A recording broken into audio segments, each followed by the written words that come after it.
Emmanuel Macron's chaotic handling of the pandemic in France has been attacked, with a Frexit campaigner pointing out the UK was able to speed ahead with its vaccine rollout thanks to Brexit. The French president was reported to have claimed restrictions in France will have to last for at least 4 to 6 more weeks, as he was asked by a young resident in Staines, in the northern suburbs of Paris, to move the 6 p.m. curfew to 7 p.m.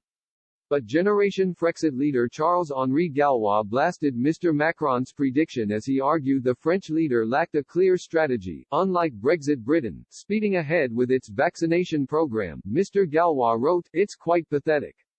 Precisely, no, there is no plan, and nobody can say that holding 4 to 6 weeks like that will be enough. There is no strategy for hospital support, vaccination and treatment. We will, unfortunately, be at the same point then."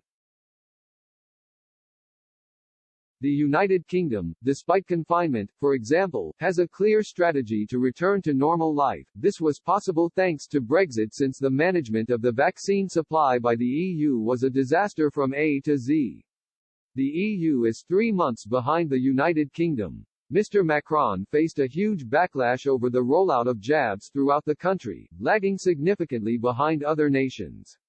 In France, less than 5 million people have been injected with the first dose of the vaccine, whilst almost 20 million have received the first jab in the UK. The French president had also caused dismay in Britain after being quoted earlier this year as saying the AstraZeneca-Oxford vaccine appeared quasi-ineffective among those aged over 65.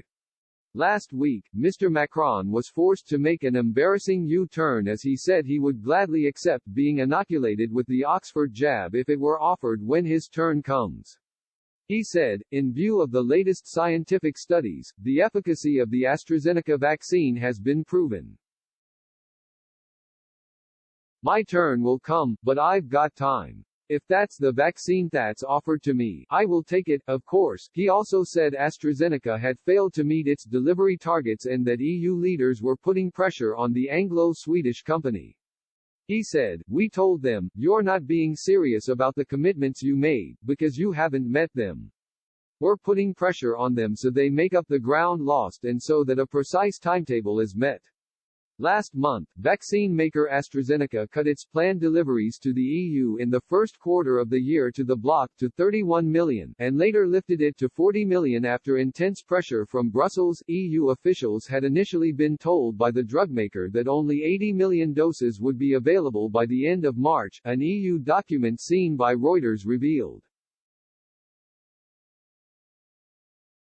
European Commission President Ursula von der Leyen was forced to apologize for the vaccine failures in the EU. She told the European Parliament, "We were late to authorize. We were too optimistic when it came to massive production, and perhaps too confident that what we ordered would actually be delivered on time," but she said a joint response was still the best course of action. She said, "I can't even imagine if a few big players had rushed to it and the others went empty-handed. In economic terms, it would have been nonsense, and it would have been, I think, the end of our community." The European Commission president had said a country could act like a speedboat with its vaccine rollout, while the EU is more like a tanker.